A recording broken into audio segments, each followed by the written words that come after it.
We've been over the issue of can you afford to enforce it, but that's a separate question entirely from can you afford it, can you enforce it if you can afford it. Let's pretend that you have, that your litigation department works for free. They don't, but let's pretend.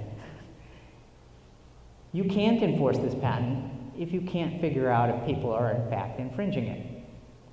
There was a long period of time when Intel was getting patents on circuit designs that they put into their chips.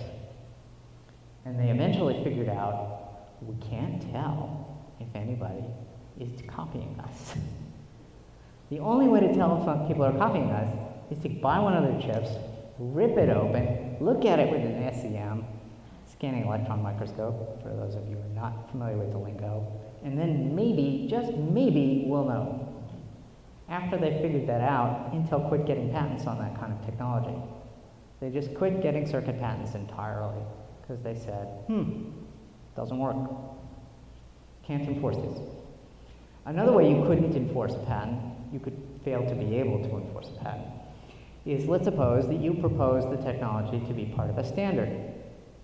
Now, most standards committees make everybody who sits on the committee say, well, if you propose some technology for use in the standard, you have to promise that if you have a patent on it, you'll license it to everybody.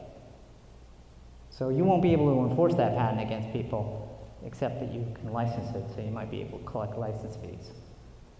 So case 3B, is you have an obligation to license the technology because it's part of the standard. Maybe it's not worth getting a patent anyway. And then finally, the fourth test, which kind of pays for everything, which is this worth the dollars? Okay? Now, for a sufficiently good idea, if the market is big, if people are really interested in this product, if the margins are high, if the alternatives kind of suck, then yeah, it's worth it. Okay? On the other hand, if you have a really competitive market and there are 15 different ways to do something and you just thought of the 16th, don't bother. Does that help? Because those are key elements in the test. And of course, another test that you might ask is there something better to patent? If you have 12 great ideas and you have a budget to patent 10, 2 of those are going by the wayside. Yes? Is there a typical dollar amount that you'd say it costs to patent something? Yeah, there is. It probably costs around $10,000 to $15,000 to file the application, and almost all of that is my fees. Okay, and before you look at me and go, oh my God, please know it's not easy. Okay, and second of all, it probably costs about another $15,000 to $20,000 to actually get the patent issued, and again, most of that is my fees, and most of that is arguing with the U.S. Patent Office to convince them that it really deserves to be a patent. The U.S. Patent Office has this simple habit of testing to see if something is patentable. They say no. Works really well. If it really is patentable, you'll fight. If it's not patentable, you'll give up and go home. At least that's their theory. Yes? Would it be reasonable to say in that first 10 to 15K file that the hard work that you're going to do is going to be the write-up of the patent itself, which I've read under that's hard. Yes. Write-up of prior art and research prior art. Those 3 things? Actually, the second 2 you don't really have to do. You're not required to research the prior art. You are required, if you know about any prior art, to tell the patent office about it. So, I'm sorry, the question is, how much of the cost is writing up the description of the invention, and how much of it is finding out about the prior art and researching it and describing it? And the answer is, you don't have to research it. If you know about it, you have to tell. It's a patent office rule, and one that seems to be unique to the United States. If in a second, okay. But you don't have to do a search. So you're allowed to close your eyes and walk in blind, okay? But if you do that, you're taking the risk that, you know, you'll get torpedoed by some football that you didn't know about. Most of the work, about 2/3 of the work, is actually describing how the invention works, and about 1/3 of the work is the patent lawyerese that comes at the very end of a patent, which all engineers look at and go, you know, choke me, which is what we in patent law call the claims.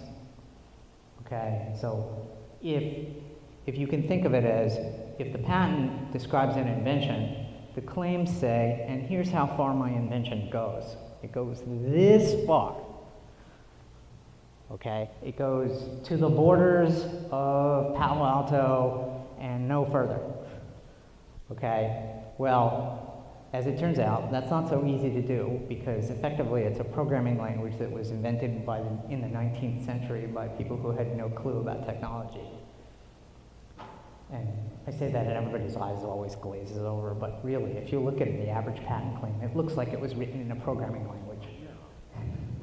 But if I could, Yes, could ask you, John.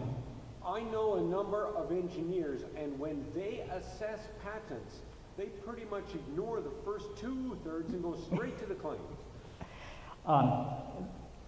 Some people do that, but the claims have to be read based on what the description says. So if the claims say, you know, an oscillator, okay, or to take a real world example where I wrote an oscillator with a certain amount of duty cycle, okay, and the examiner or the engineers or the opposing lawyer reads this and says, duty cycle, I can find that. The answer is no, you're gonna find it the way it says it in the specification, or at least as described, as somebody would, as a reasonable person would read it after having read the specification. Now, Paul asked a question. Yes? Do you have a recommendation with regard to checking on prior art? Or it's easier on the engineers when they don't have to do that. They just say, you know, what they're doing and they don't worry about what other people have done in the past. And there are other virtues to that approach. It's used in some big companies. Yeah, I personally don't like what I call the Pooh Bear approach, which is that you're pure of heart and empty of brain. I don't like it because I think that it's too likely that you'll trip over cracks in the sidewalk that you don't know about. I recommend that people do a search. Worst case scenario, you know, go to Google Patents and do a search on some keywords that you know and see if anything pops up that looks even remotely similar. And if nothing remotely similar pops up, well, maybe you got something. If something pops up that looks like just like what you're doing, only it's purple instead of yours, which is red, you have a problem. Yes? Two people invent it at the same time. The person that gets the patent is the first one that files it. These days, yes. These days, the question is, if two people invent something at the same time, But if the guy puts it on the market, then before it's filed. okay, it's complicated. The current day rule, at least since 2013, is that if you are an inventor and I am an inventor, the person who wins the race to the patent office gets the patent. But if you are an inventor and I am not an inventor, and I simply get to the patent office first because I heard it from you, or I heard it from your cousin who heard it from you, then you win. So the rule is the person who, at least in the United States, the person who is first to file wins, but you have to really be an inventor. Am I losing everyone? Rats. I was hoping to. The rule used to be the person who first invented the idea got the patent, but Congress changed the rule in 2013. Well, they changed it in 2011, effective 2013. Yes? So when it comes to selling patents, how do you judge what the correct pricing is?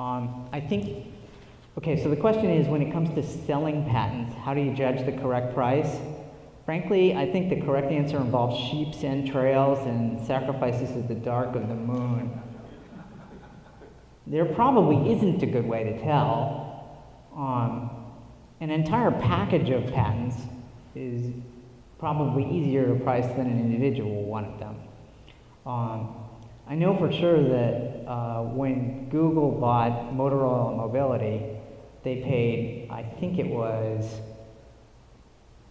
$800,000 per patent for a portfolio of something like 1,500 patents, or some crazy number like that. It was some really, those numbers probably don't work out, but they paid some ridiculous amount of money per patent for, maybe it was, yeah, that might be right, 800,000 times 1.5 thousand. Yeah, they paid several $billion. It was ridiculous. I remember reading a cartoon once that said, you know, with this kind of money, you could send everybody to Mars and back. But as for any individual patent, what it's worth, well, how much is a piece of land worth which has no building built on it? Okay, if